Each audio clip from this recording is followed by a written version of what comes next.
That is where we picked up. So Ebed-Melech rescued him out of the cistern prison, and then Jeremiah was put into regular prison, okay? And now, on the pages of our story, we're all fast forwarded, so if you're new or can't remember, that's where we are. We are standing now in Jerusalem, 586 BC. It is D-Day. This is the day. The exile that the history books write about, okay? And it is absolutely devastating. It's absolutely horrible. All right, we are going to be in Jeremiah 52, verse 6. Check it out. On the 9th day of the 4th month, the famine was so severe in the city that there was no food for the people of the land. Then a breach was made in the city. What does a breach mean?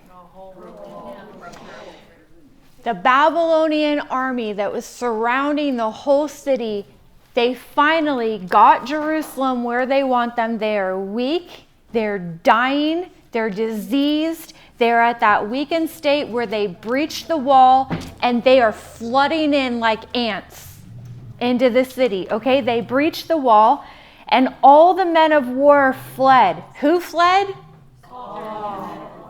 What kind? Soldiers ran away. That's not good, right? All the men of war fled and went out of the city by night by the way of a gate between the two walls by the king's garden and the Chaldeans who were around the city. And they went in the direction of the Arabah. But the army of the Chaldeans pursued the king and overtook Zedekiah in the plains of Jericho, and all his army was scattered from him. When Babylon sieged into the city, Zedekiah and his secret service go out a secret entrance of the city and try to make a run for it. They are the president and the secret service ditching their people and making a run for it. What happens? This is crazy. Check it out. His army, he's caught. His army runs away. Then they captured the king and brought him to the king of Babylon. Who's the king of Babylon? Nebuchadnezzar, right? At Riblah in the land of Hamath, and he passed sentence on him. The king of Babylon slaughtered the sons of Zedekiah before his eyes, and also slaughtered all the officials of Judah at Riblah. He put out the eyes of Zedekiah and bound him in chains. And the king of Babylon took him to Babylon, put him in prison till the day of his death. The very last thing that Zedekiah sees is the slaughtering of all his kids.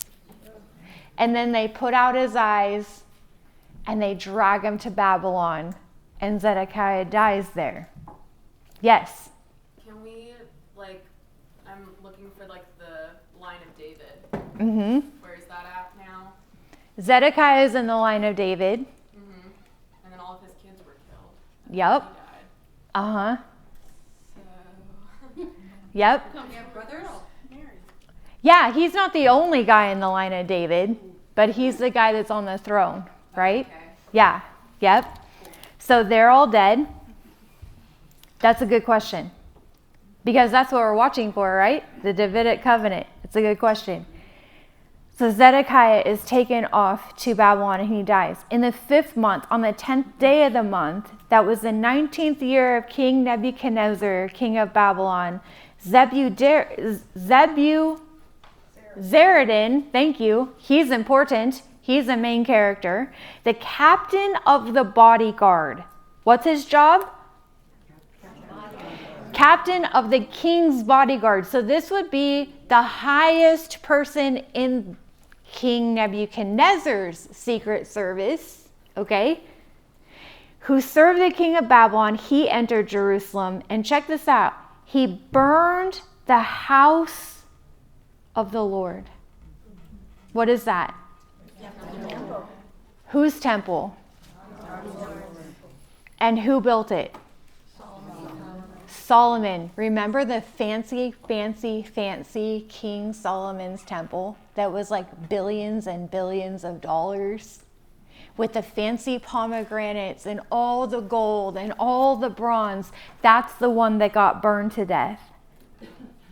The king's house got burned to the ground, and all the houses of Jerusalem, every great house, he burned down. Now, in your mind's eye, I want you to remember this. This is part of the siege that's really important. What got burned down? The temple and King's house, which would have been David's palace, the house that David built, and every house that was worth burning is burned to the ground, right? Okay, you guys have that in your mind's eye? And all the army of the Chaldeans who were with the captain of the guard broke down all the walls around Jerusalem. How many of the walls? All.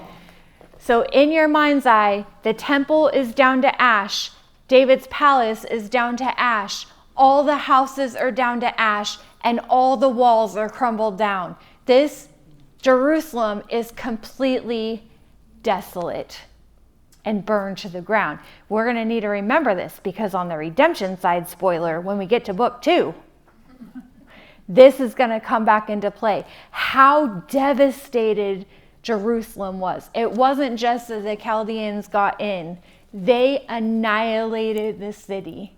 It's completely burnt down. It's really sad. So all the walls are down. And Nebuzaradan, the captain of the guard, carried away captive some of the poorest of the people and the rest of the people who were left in the city, and the deserters who had deserted to the king of Babylon, together with all the rest of the artisans.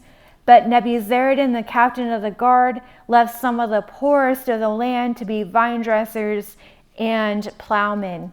The poorest of the land, the bad figs who stayed behind. They are poor spiritually more than anything else. We're going to see them, right? And the pillars of bronze that were in the house of the Lord, and the stands, and the bronze sea that were in the house of the Lord, the Chaldeans broke in pieces and carried all the bronze to Babylon. And they took away the pots and the shovels and the snuffers and the basins and the dishes for incense and all the vessels of bronze used in the temple service.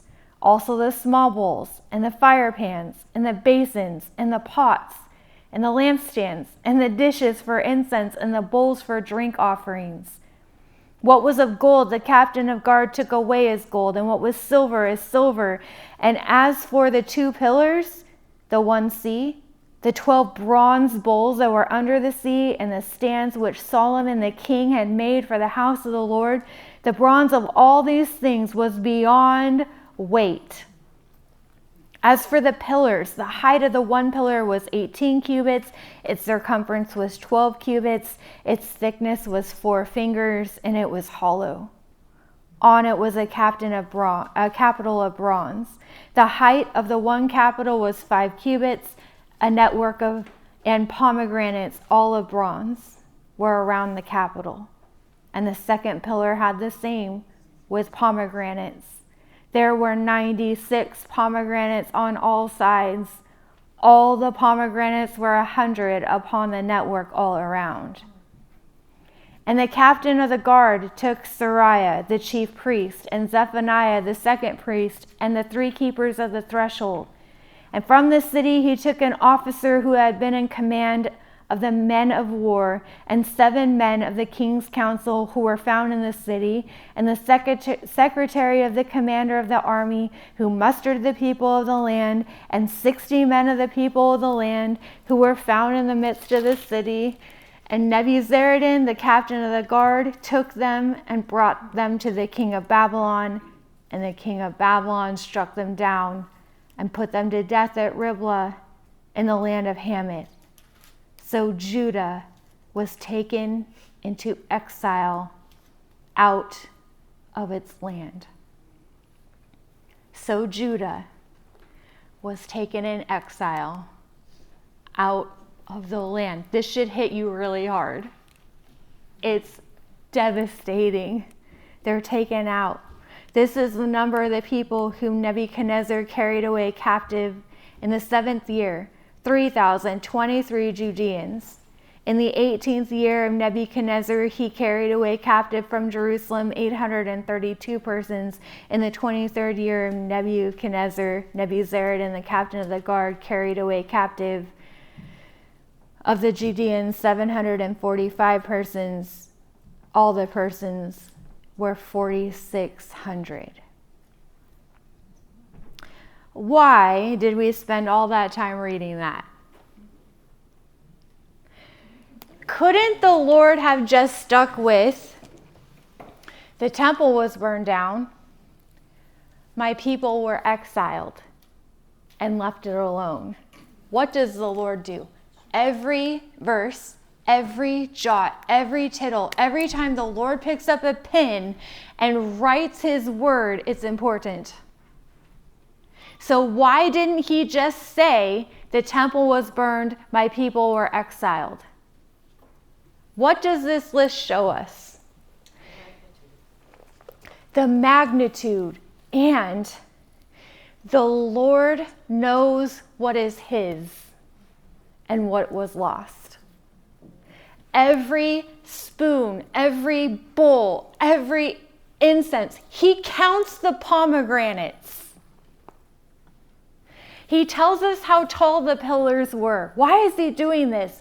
Because what was lost was precious to him. And he gives a eulogy of the temple. And then he numbers the people that were lost because they all matter to him. Every single piece. It's the theme of the night. The Lord paying attention to that which belongs to him.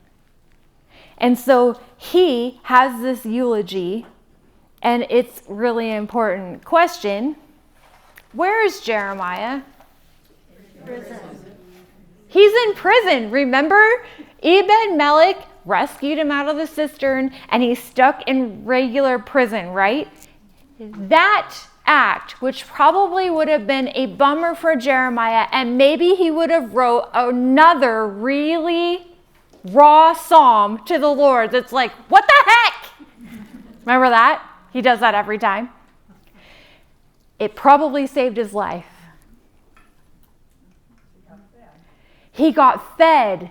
He's off the streets of the sword. He's off the streets of the disease.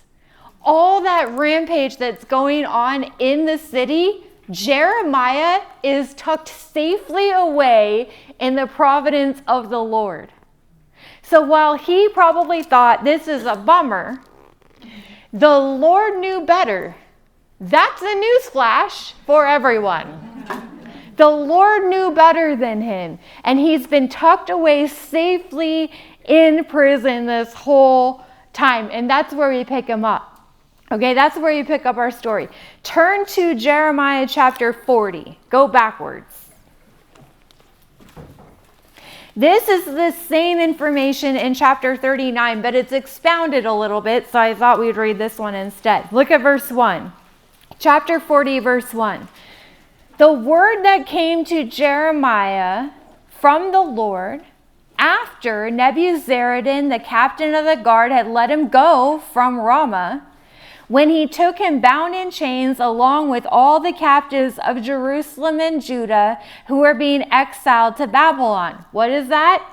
Nebuzaradan is gathering all the Judeans that are in town on the way to march them to Babylon, including taking all the prisoners out, chaining them up, and marching them in line on their way out to Babylon, right?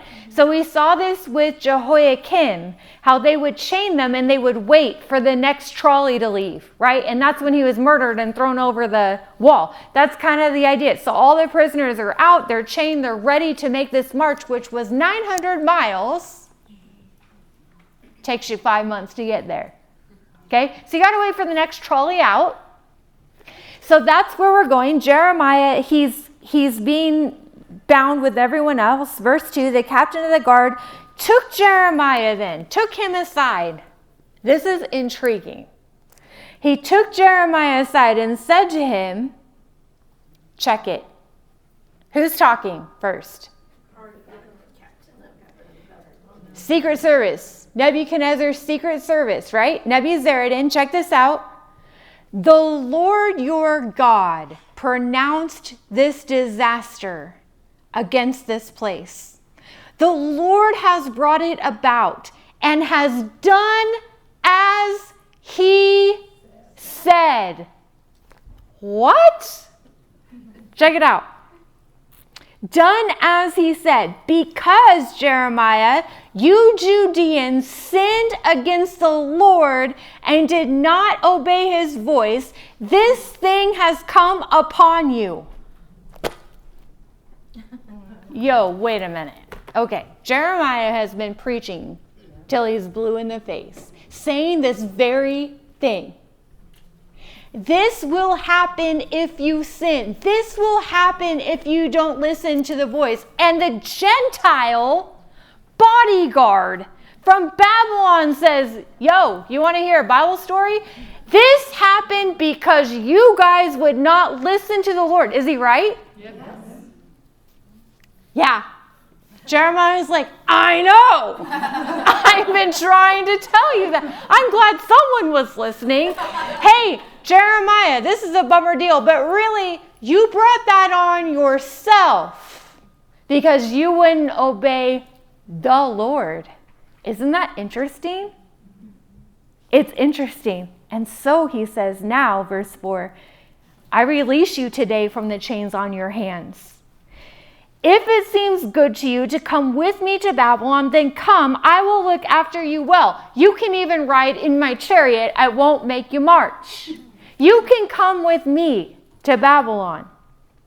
But if that seems wrong to you, if that's not what you want to do, then don't come.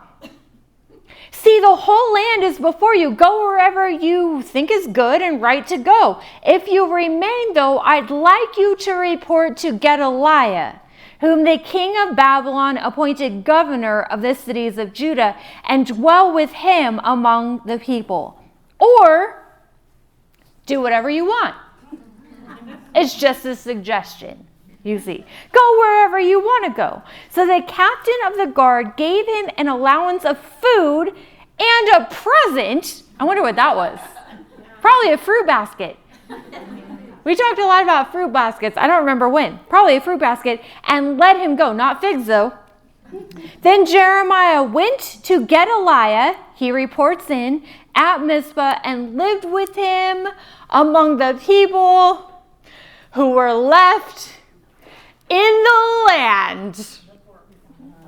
The bad figs. Why did he do that? Because the Lord told Jeremiah to stay in Jerusalem. Your ministry is to these people to the very end. Now, how hard would this be to not get on a chariot and go to Babylon with the good figs? The figs that were going to be redeemed and made whole. Remember that? The ones that go to Babylon will be restored and be brought back to this land, but the ones that stay will die. Jeremiah knows this. He's the one who said it. How tempting would it be to be like, peace out. I'm going. I'm going to go with the good figs. I didn't even get a ride. I'm going. I have done my best. Y'all are on your own. How tempting would that be? Instead, Jeremiah looks at Nebuzaradan and he's like, you're killing me, dude. I have to stay. So he stays. This is quite the guy. It almost feels like this is the first time anyone's been nice to him. Right? It's real. It's an enemy that's being nice and knows the word. Right. And has a chariot and a present. And food. He's like, how hard would it not to be to get in Satan's chariot and go? You know what I'm saying?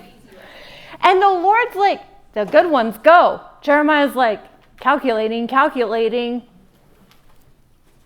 I could go. No, because the New Testament we know says, if you know it's sin for you, right? If the Lord told you to do something, it doesn't mean it's on the sin chart. But if the Lord told you to do it and you don't, you're disobeying. It's sin for you. And Jeremiah knew, I'm supposed to stay here. Blessings. But I got a fruit basket, so it's fine. And he stays. This is crazy. It really is. It's insane. Now, he got a task. We're going to back up a little bit. This is kind of going backwards, but check it out. In chapter 39, just right above the verses we just read, if you go to 39, okay? Right above verse 15. The word of the Lord came to Jeremiah. Check this because it tells us when he got this word. When did he get it? When he was in prison. Right? So he's in prison and the Lord brings Jeremiah a word. Nebuzaradan had just released him from prison and then gave him a choice to stay or go. But we know that while he was still in prison, he got another assignment. Check it out. In verse 16. Go and say to Ebed-Melech. Who's that? The guy that got him out of the cistern, right? Go there, go to his house, and say, thus says the Lord of hosts, the God of Israel. Behold, I will fulfill my words against this city for harm and not for good. And they shall be accomplished before you on that day. Go to Ebed-Melech and tell him, yeah, Babylon's coming. It's going to happen. But I will deliver you on that day, declares the Lord. And you shall not be given into the hand of the men whom you are afraid, for I will surely save you. And you shall not fall by the sword, but you shall have your life as a prize of war, because you have done what? Put your trust in me. Don't you love that? Ebed-Melech had one act of faith, and it was accounted to him as righteousness. He took Jeremiah out of that cistern as an act of putting his trust in the Lord. How do we know that? Because the Lord said, you have put your trust in me. Ebed-Melech, because you did that one act of faith, I will deliver you and I will save you and your family. You will have as a prize of war. Why? Because he believed. One act. He put his faith in the Lord. It is amazing. All who put their trust in the Lord will be saved, and the Lord knows how to deliver his own from judgment. One guy in the city put his trust in the Lord. One soul, one heart, and the Lord bends low to save him. In the middle of war, and Babylon coming in, and people getting slaughtered, and people getting their eyeballs gouged out, and famine and disease, and the temple getting burned to the ground, and the palace getting burned to the ground, and house going down, and the wall crumbling. The Lord, in all of that chaos, looked down, paused everything he was doing to go to Ebed's house and say, saved! Like Rahab. Yes! My favorite verse. It's exactly like Rahab. He put his faith in the Lord, and he was not lumped up with all that's going on. The Lord plucked him out and saved him himself and sent Jeremiah to his house to save him. Isn't that amazing? For the eyes of the Lord run to and fro throughout the whole earth. That's a fancy way of saying he's looking around. Up on his throne, the Lord is looking down and his eyes are scanning earth. His eyes are running to and fro through the whole earth to do what? To give, come on y'all, strong support to who? To those whose heart is blameless towards him. Those who have a heart for the Lord.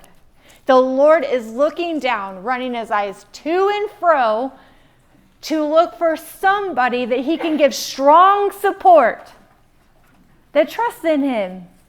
It's amazing, you guys. So the Lord, he's seen all this destruction, and you know his heart is grieved. He spent all that ink giving us a eulogy of what matters to him. This is his house, his land, his city. It's devastating. But in all of that, the Lord looks down and he's like, there's one! There's one! There's one! How good is he? Does anybody just fall in love with the Lord more and more? This stuff is amazing. This is my favorite verse. Don't you love the Lord for that? You know that's what he did for you. Saved you all by yourself. There's one. She belongs to me. And in all this mess and all these centuries, don't you know it delighted his heart to be like, there's one. And he spent the time to save Ebed-Melech, and it is amazing. So the question is, what happened to Jeremiah from here? He's being obedient with his gift basket. He's staying in town. One thing he needed to do was go talk to Ebed-Melech. That would be really sad if he's like, peace out, and Ebed didn't get the message. So he's giving Ebed this message. Now, everyone's gone from the city. The city is in complete ruins. Okay? And he is there really with the walking dead. We know that because of the prophecy. The ones that stayed will die. So he's in town with the walking dead. Really, the last train out has left the building. Nebuzaradan's chariot took off. He's got no way out. He's stuck in Jerusalem. And you'll have to come back next week to find out what happens from there. It's not near over. The story for Jeremiah, it's unfortunately not close. He's got a lot more ink. But tonight, I cannot wait. We're going to leave Jerusalem, which is awesome because it's kind of depressing right now. We're going to leave Jerusalem and we're going to spend some time with Jesus for the rest of the night. So turn to Luke chapter 19. I am reminded again through this story of Ebed-Melech.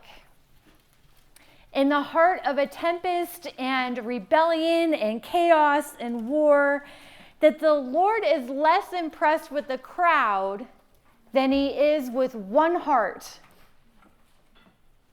One heart that loves him. The crowd never impressed the Lord. In fact, if you read the gospel stories, he usually is trying to get out of the crowds. Or he is pointing one person in a crowd out. He does that all the time. He's impressive to watch. He's stunning to watch in the Gospels, watching him work. He's always pulling away the one. He drops everything he's doing and gives somebody his attention. Every conversation, every question, every encounter, he's getting to the heart of the matter with the person who's inquiring about him or asking him questions or hunting him down. And he always had time for whoever that was. Never has the Lord turned anyone away that was pursuing him, not one time. He was never too busy or distracted for that person, which is awesome. Jesus loves to save the sinner. Does everyone know that? Yeah. Jesus loves to save the sinner. Here's the thing. We know theologically, because we're really smart, that God loved the world. You guys know this verse? That he gave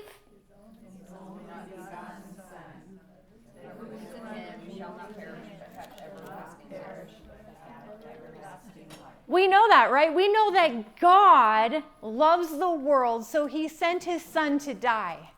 And we understand that. It's harder to remember that God sent his son for you. With you on his heart, with your name on his mind. We know he saved the world. Do you know he came for you? He did. If you don't know that, take that home. Know it well, write it down somewhere. It's my favorite verse. He came for you. Now here's the thing. In the trio of parables about lost things, Jesus taught 3 in a row. Rabbis would do that because repetition is the best teacher. So if he's repeating things over and over, it means it's important. So he teaches 3 parables in a row that all kind of give the same story in different ways, right? So in the trio of the parables about lost things, there is a theme, there is an emotion, there is a reaction when the one is saved. What was it? Joy and celebration, a dance party in heaven over the one. Every time the one gets saved, they rejoice. And there's this celebration that happens. And the Lord said it 3 times in a row, right? The sheep, the coin, the son, right? So one source of heaven's dance party is this dude that you may have heard of and maybe have not read about since Sunday school. He has his own theme song. Zacchaeus was a wee little man, and a wee little man was he. When's the last time you heard that? He's got like his one-hit wonder, okay? A wee little man. Anybody, right? That brings back so many memories. What did he do? Yes. Yes. Get it?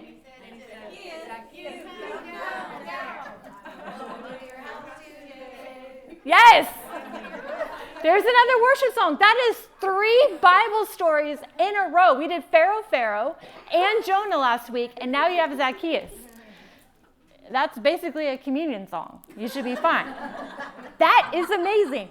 So, his name is Zacchaeus. Now, the thing about Zacchaeus is that he is a damned soul that needs Jesus. That's what he needs. He needs Jesus, right? So, we're going to leave Jericho. We're finding ourselves now on the pages in Jericho, which is one city over and 450 years later. Okay? So, leave Jerusalem and go all the way to Jericho, 450 years from the pages that we're on right now.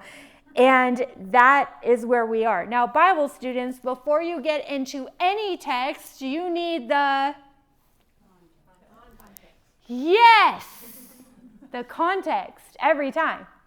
Every time you pick up somewhere in the Bible, you should know where you are. At least know that you know where you are. Okay? Context is really important. So what did Jericho look like at the time of Zacchaeus? If you don't know all this history, this will help illuminate this story so much more. things that the Jewish ear already knows. They don't need all this backstory. They just already know it. But we, 2,000 years later, in, Western culture, we don't know any of this stuff. So Jericho, what did it look like? Jericho was very wealthy, very prosperous city, okay? It had a lot of wealth.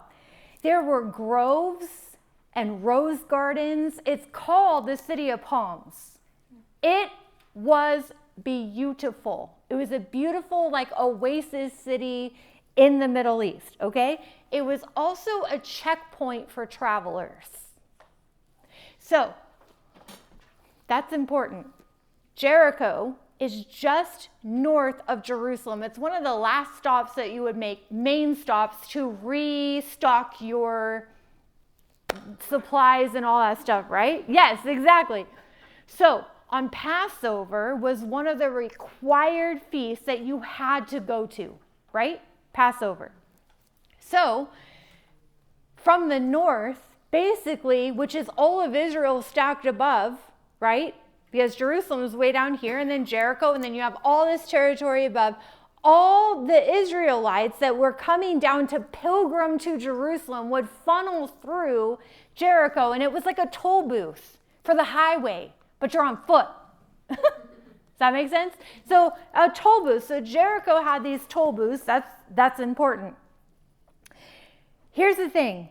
Travelers had to pay tax at the toll booth. To be able to come into Jericho, you had to pay a toll, just like on our roads now, right? So the Romans taxed the highways, just like we do. And these toll booths is how they would collect their money, because Rome's in charge. You guys know that, right? At Jesus' time, Rome's in charge. And they had a road to everywhere that all led to Rome, right? That's the wording. So they owned all the highways and everything. And so the tolls they owned, and they heavily taxed the travelers, especially at feast time, because there's a ton of people on the road. Okay, you guys got that? Toll booth. So they would heavily tax all these families that came through the gate. And who sat at the toll booths? Tax collectors. It's one of their jobs. They would sit at the toll booth and they would take the toll. They were hated, despised, loathed, like the Grinch song. Loathed, you know what I'm saying? They were hated. Like there wasn't really many people that were hated worse than a tax collector. Okay, they were loathed. Why?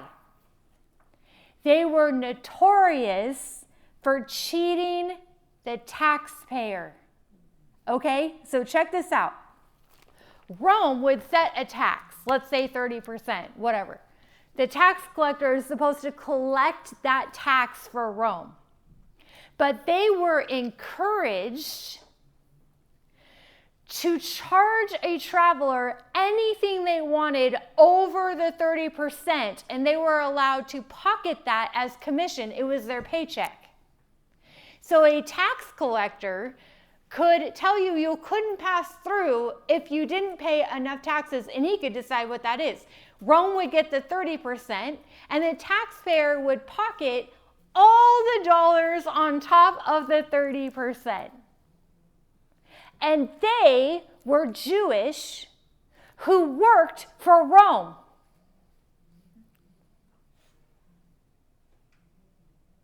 They don't have any friends. So that's what they did. So they would heavily tax the people. That's really important. Now, our text says that Zacchaeus was wealthy, which means he was really good at his job. He was wealthy. He was good at pocketing all of that money. He stole a lot of money from the people. To the Jews, the taxpayer was the chiefest of sinner and treasonous because they worked for the enemy directly for Rome. That's not good. Look at verse 1 of chapter 19. He, that is Jesus, he entered Jericho and was passing through, And behold, there was a man named Zacchaeus.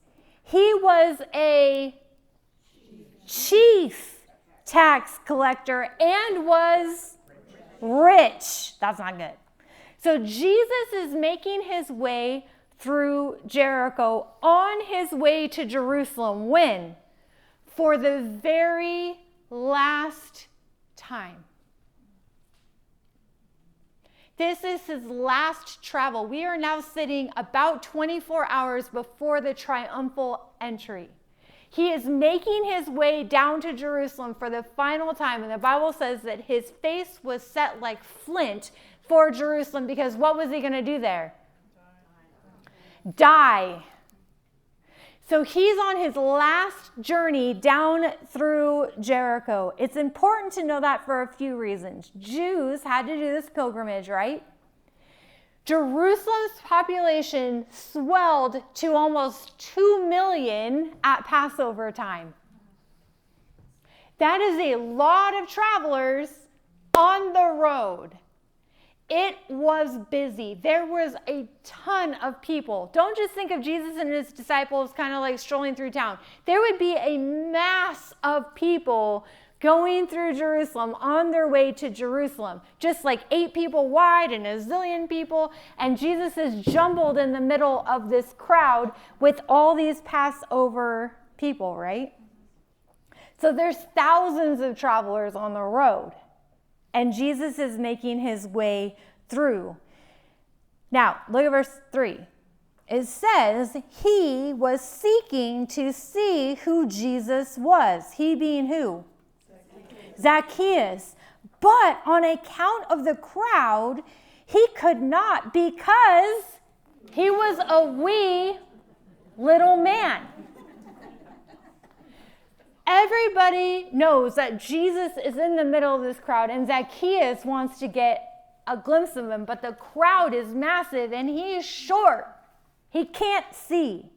So he ran on ahead and climbed into a sycamore tree to see him, for he was about to pass that way. And when Jesus came to the place, what did he do?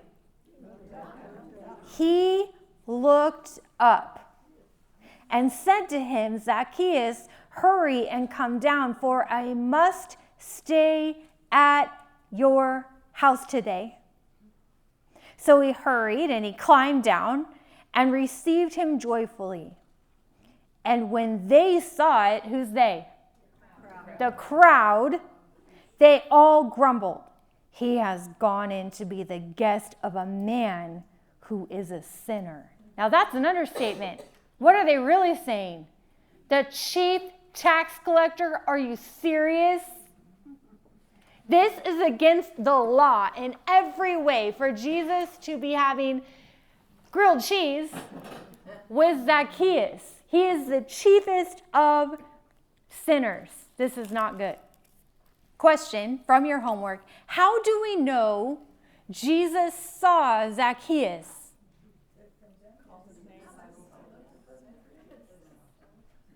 It says where? What does it say? He looked up. That's exactly what I wanted. How do we know that Jesus, we know Zacchaeus was looking for Jesus. How do we know that Jesus saw Zacchaeus? He looked up, right? He looked up. Once again, we see Jesus turning his attention to 1 in a million. I like what my Bible says. What's it say? Jesus sought to see him. Ooh, that's even better. Yeah. Intentionally looked up. 1 in a million. Yeah.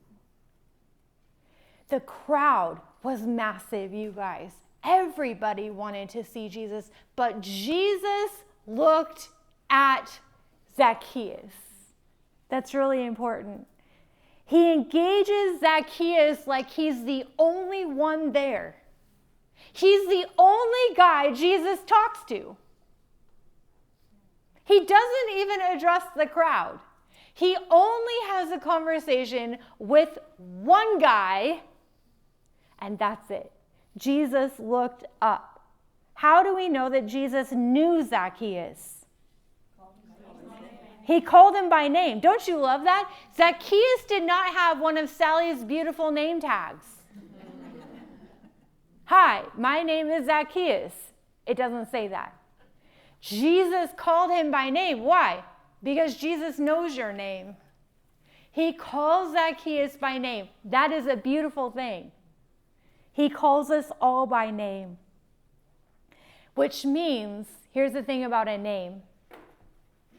In your name, even the Hebrew word name, holds the weight of your full reputation. Your image. When someone said your name, your whole resume is attached to that name, much like today. But in the Hebrew language, your name held this whole reputation of who you are, which means when Jesus says, I know you, you're Zacchaeus, he was known. Every sin, every flaw, every time he stole, everything he'd done, Jesus knew who Zacchaeus was by reputation, knew all about him. There was nothing hidden. This is amazing. Next question. How do we know Jesus wanted Zacchaeus? Come down and do what? Go to your house. He's the only house Jesus invited himself over to for chicken nuggets or whatever it is that they were eating for lunch. That's what my kids eat. I don't know why. They're almost adults, but that is what they eat. Chicken nuggets. He's like, I'm going to your house for lunch. I want to sit at your table, which again, to the Jewish ear, to sit at someone's table means that you are communing with them, you're fellowshipping with them, you're identifying with them. It was more than just, hey, like, tell me about yourself. No, if you invited someone over for dinner, you were family. And Jesus is like, I'm going to your house. And that's why the crowd got all bent out of shape. How could you go to his house? You are identifying friendship and community and fellowship with that guy? That guy stole money from me last week. And today, actually, and probably tomorrow. That's the guy. The wealthy tax collector, that held a lot of animosity in town. And the Lord chose to go to his house. Because if Jesus didn't want to go there, he wouldn't have gone. You guys know that, right? Nobody made Jesus do it. In fact, he invited himself over. Zacchaeus is like, down for grilled cheese? No. Jesus is like, make me a grilled cheese. I'm going to your house. It's sweet. It's the redemption of 1 in a million. And Jesus pauses on his way to Jerusalem. You think he's busy? Got some things on his mind?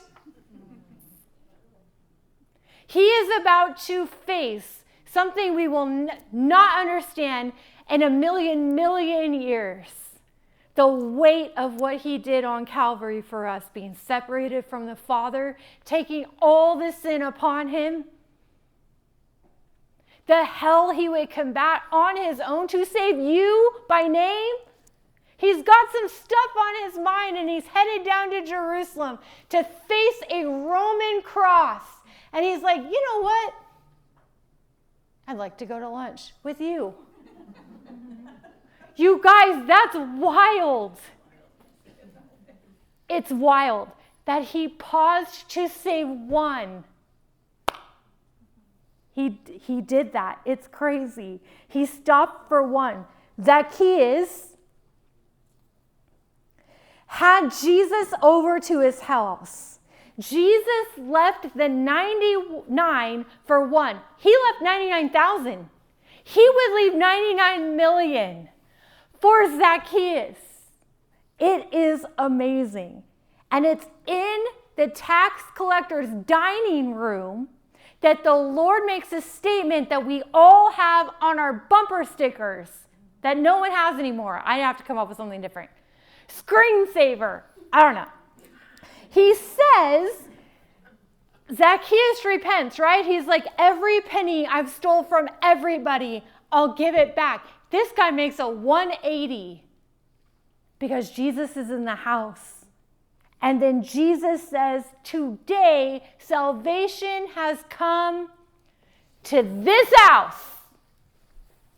Whose house? Zacchaeus. Salvation has come to this house. And on the pages of this story, in this home, in this dining room, at this table, Jesus says, for the Son of Man has come to seek and save the lost. Did you guys know it was in Zacchaeus' story that he said that? Context is everything. Y'all, here's a footnote. You want to be a good Bible student? Read it in context. It will light it up. It's already fabulous, amazing. It's Zacchaeus' house. He literally gives the blueprint for redemption in the house of Zacchaeus. For the Son of Man, you want to know why I'm here? Let's just write it down for all of millennia. I have come to seek, I have come to save one at a time, the lost. And he's on his way to do what? Do it! This is my favorite verse. Thank you. Oh, to watch the Savior saving. He is stunning. And he was after one, you guys. And all of heaven broke out in a dance party over Zacchaeus, who's a wee little man. And salvation came to his house. It's amazing. No one else cared about Zacchaeus, you guys. He had no friends.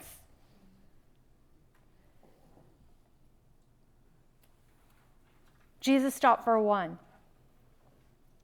Zacchaeus was a sinner who needed saving, and it's beautiful and it's glorious. Here's the thing. There's another one who's also my favorite verse. Turn backwards to Luke 15. There's another story, not of a damned soul this time, but a wandering soul. One who's wandering. One who belonged to the Lord already. Right? What story are we on? The prodigal son. One who belonged to the Lord, one who knew better. This is me, you guys, on the pages. One who knew better, who already belonged to the Lord. Because there was a son who left the safety of his father's house, saying to his father, had the gall, had the stubborn heart to say, I wish you were dead. I want my inheritance now. That's what he was saying. In the Jewish culture, you don't get your inheritance until the father died. And the son said, I want it now. And the father relents and hands it over to him. And the son takes off. And he squanders it on reckless living. The brother outs him a little bit later in the story and says, don't you know he spent all that money on prostitutes? It's this reckless living. His entire inheritance, until it gets so bad that he ends up in a pig pen, a Jew in the pig pen. It's as low as you can get. And he's in the mud and he's eating slop. He is at the bottom of the bottom of the bottom. And then he has an epiphany. What am I doing? What am I doing here? What have I done? His eyes are open. Has anyone else had that moment? I have.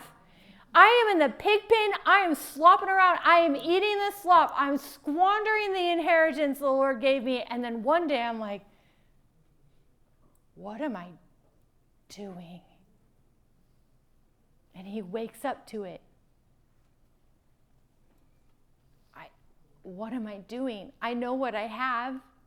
I know what I had. I lost it. So he's like, well, I got to try to go back, right? So, I would rather serve in the Father's house. I know I can't be a son. I lost that privilege already. I can't be a son. I could at least wash dishes. I just know it's better to be in my Father's house. And so he writes this script. I know, I'll come up, it'll be really good. I know what I'm going to say. And all the way home, he's practicing and practicing and practicing what he's going to say as he's prostrate on the ground in front of the Father, groveling. I know what I'm going to say. I just have to get it out right. Maybe he'll let me serve. Maybe he'll let me be a slave in the Father's house, right? So he makes that journey all the way back home. Y'all, that's a long way back. The prodigal walk, grueling. Grueling, you guys, it's really hard. So he prepares this speech, and look at verse 15. It says this. But when he came to himself, he said, how many of my father's hired servants have more than enough bread? But I perish here with hunger. I will arise and go to my father, and I will say to him, Father, I have sinned against heaven and before you. I am no longer worthy to be called your son. Just treat me as a hired servant. That was his speech. But he never got to say it. He practiced it. He thought of it. He was ready to rock and roll. But he never got to say it. Because what happened? Verse 20. Read this with me. Verse 20. He arose and came to his father, but while he was still a long way off, while he's still a long way off, his father saw him. His father saw him. Question, what do you have to be doing to see somebody a long way off? Watching, looking. Constantly, it's the only way. The Father is watching the horizon day after hour, after month, after year. Watching the horizon for a familiar silhouette. And the Father says, there he is. There he is. And it says that the Father did what? He ran. The Greek word for run is trucko or something. That's probably not right. Here's what I love. The definition, listen to this. There's lots of them. I'm going to pick this one. A person in haste, like runners on a course, to exert oneself, to strive hard. Listen to this. To spend one's strength in attaining something. To exhaust every breath and every muscle to attain something. To attain what? His son. Jewish men do not run. It's a rule. I don't know who made it up, but it's a rule. You don't run.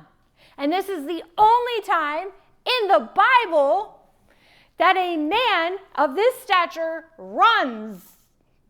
And it's a picture of the Father coming after you. And he's running. It's amazing with all of his might to obtain a prize. And they collide into each other with urgency. The son didn't get a word off. Why?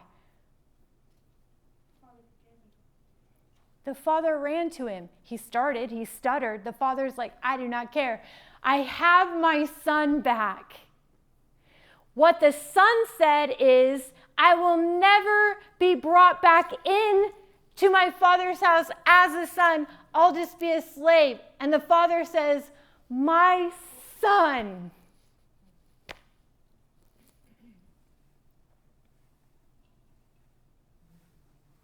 It's amazing. The prodigal son. Have you ever had the Father meet you while you're still a long way off? I have. Just a long way off, and you never get to make this speech that you prepared because he tackles you, because he ran back to you and grabbed you, and you're back in the Father's arms. I have.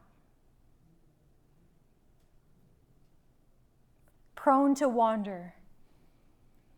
Lord, I feel it. Prone to leave the God I love.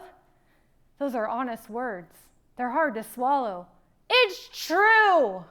We're sinners. Did you know that every time you sin, you've wandered? It doesn't matter how big or how small, you've wandered away. Guess who's watching for your return? The Father. And he runs to us, and then he grabs us, and then he strips us of our filthy rags, of pig poop and slop and the world and the ick and the yuck, and he puts on robes of righteousness. And he restores us as daughters of the King every time. It's amazing. Oh, the wreckage of my choices. He has turned life from ashes. Ebed-Melech and Zacchaeus and the prodigal son all have something in common. They belonged to the Lord, and the Lord was going to get them back. They belong to the Lord, and he's after the one. It's a theme through the word. It's amazing. So these characters, I was thinking about it. Maybe tonight you're like Ebed, who's been faithful to the Lord. One act of faith, and the Lord stops everything that's going on to say, saved, delivered because of your act of faith. You trust in me. It's a beautiful thing. That is a glorious Bible character to identify with. That the Lord knows that you are being faithful to him and have put your trust in him in the smallest little way. Ebed did one thing. Hey, King Jehoiakim, would it be okay if I just rope this guy out of the cistern? Sure. That's all it took. But it's because he did it by faith. Maybe you're like Zacchaeus. You've never met Jesus. You have no idea what we're talking about, but you're curious. And maybe because of the crowds and the chaos and the noise, you just can't get to him. Here's the thing. He's looking for you. And he wants to go to your house for lunch.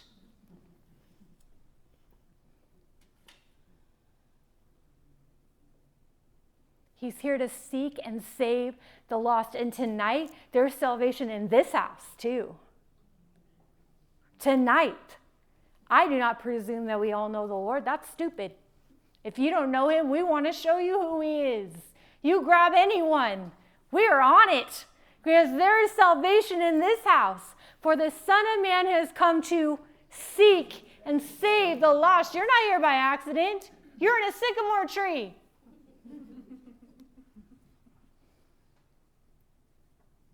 It's true. Maybe you're the prodigal. Maybe you're still out there. Maybe you're on the way back. Maybe tonight you need to be reminded that the Father runs to you. That he strips all that yuck off and he clothes you in righteousness, not once, not just at the cross, over and over and over. All it takes for us to turn around and come back down the road, he takes it from there. He's running after you. Repentance is pivoting. All this guy did was got out of the pig pen and started heading back The Lord took the rust of the way. Maybe that's a reminder. You cannot out-sin the arm of grace. You cannot. Try it. Don't, actually. We don't want to. Our hearts don't want to. We want to be with the Lord. But prone to wander, we do. We sin. Big, small, 5 minutes, 5 years. We do it. The Lord knows that you are but dust. That's why he went to the cross.